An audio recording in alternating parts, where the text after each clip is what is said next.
খড়গপুরে আবার উত্তেজনা, রাস্তায় পাঁচিল ঘিরে খড়গপুরে উত্তেজনা।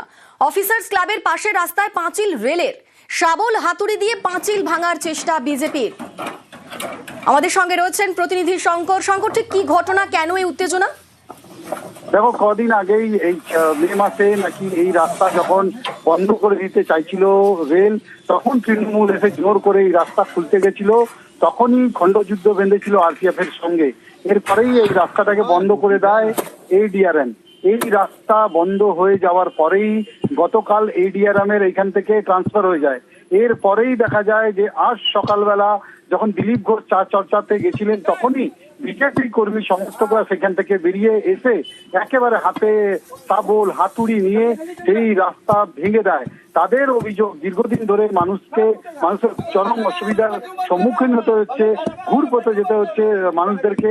সেই জন্য এই রাস্তা ভেঙে দেয় বিজেপি কর্মী সমর্থকরা। বিজেপি যখন এই রাস্তা ভাঙছিল, তখন আরপিএফ সেখানে এসে বাধা দেয়। আরপিএফরা হাত জোড় করে রিকোয়েস্ট করে বিজেপি কর্মীদেরকে সেখান থেকে সরিয়ে দেওয়ার চেষ্টা করে। এরপরেই আসরে নামে তৃণমূলের অভিযোগ, যখন তৃণমূল আটকাতে যায় তাদেরকে আরপিএফ লাঠিচার্জ করে। কিন্তু যখন বিজেপি কর্মী সমর্থকরা সেইখানে গিয়ে ভাঙচুর করেছে, তাদের বিরুদ্ধে কেন ব্যবস্থা নেবে না রেল, তা নিয়ে সরব হয়েছে। অন্যদিকে এই এডিআরএম যেতে আজকে দেখা গেল ভোট প্রচারে গিয়ে দিলীপ ঘোষ নিজেই সরব হয়েছেন। তিনি এই যে এডিআরএম মনীষা গোয়েল যাওয়ার পরেই তিনি ক্ষোভ প্রকাশ করেন যে এই এডিআরএম থাকাকালীন শহরে একাধিক রাস্তা বন্ধ করে দিয়েছিল, যার ফলে সাধারণ মানুষের কষ্ট হতে হয়েছে। যদিও দিলীপ ঘোষকে বারবার এই নিয়ে প্রশ্ন করা হলে তিনি এই সম্বন্ধে কোনো মন্তব্য করতে চাইছেন না। বেশ, ধন্যবাদ শঙ্কর। রাস্তায় পাঁচিল ঘিরে খড়গপুরে উত্তেজনা, অফিসার্স ক্লাবের পাশে রাস্তায় পাঁচিল রেলের, শাবল হাতুড়ি দিয়ে পাঁচিল ভাঙার চেষ্টা বিজেপির।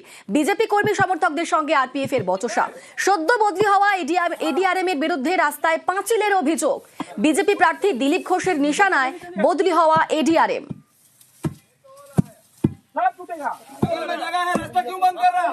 মহিলা এডিআরএম টিএমসির সঙ্গে বন্ধুত্ব করে সব কাজ আটকাচ্ছিলেন, সব রাস্তা বন্ধ করে দিচ্ছিলেন।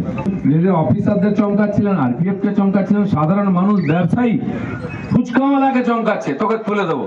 বাবা, তাকে চমকাচ্ছ, এত বড় নেতা, কালকে তাকে আমরা সরিয়ে দিয়েছি, বাড়ি পাঠিয়ে দিয়েছি। এরকম সে বাংলা সরকারের অফিসার হোক আর রেলের হোক, খড়গপুরের মানুষের জীবনকে যে অশান্ত করবে তাকে আমরা শান্তিতে থাকবো। প্রথম যে ওয়াল দেওয়া হয়েছিল ওইটা ভেঙে দিয়েছি, এইটা আমরা ভাঙছিলাম। এখন রেলের বড় আধিকারির সঙ্গে আমাদের কথা হয়েছে, উনি আমাদেরকে আশ্বস্ত করেছেন এর মধ্যে কিছু রেলের জিনিস আছে, ভাইটাল জিনিস। ওনারা বলেন কি এটা আমরা সরিয়ে দেব, সরিয়ে সোমবার এই রাস্তাটা ওনারা ক্লিয়ার করবেন। আর সোমবার এই রাস্তা ক্লিয়ার না হলে এই যে বাড়ি দেখছেন আপনারা, এটা আমরা নিজে হাতে ভাঙবো। রেলের বিরুদ্ধে সরব স্থানীয় তৃণমূল নেতৃত্ব। আগেই রাস্তার পাঁচিল ভাঙতে গিয়ে তৃণমূল রেলের বিবাদের জেরে তৃণমূল কর্মীদের বিরুদ্ধে রেলের এফআইআর।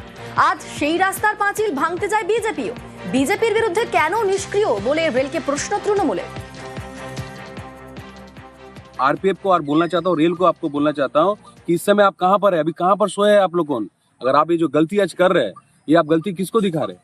ये जो करना था, सब नाटक कर रहा है, सब का सब नाटक कर रहा है। और आज ऐसा छोटा सा रास्ता जिसको रेल ने बंद कर दिया था, जिसे हमने खोला था, जिसके हमने केस खाया था, रेल डेवलप कर रहा है, इसके लिए हम लोग इस बीच में नहीं आएंगे। आज दिलीप घोष के लोग फिर आके क्यों तोड़ रहे हैं भाई? जब तक आप इशारा नहीं करोगे लोग आपका तोड़ेगा, क्योंकि आप ही का लोग है, आप ही का लोग है जाके सब रास्ता तोड़ रहा है। ये सब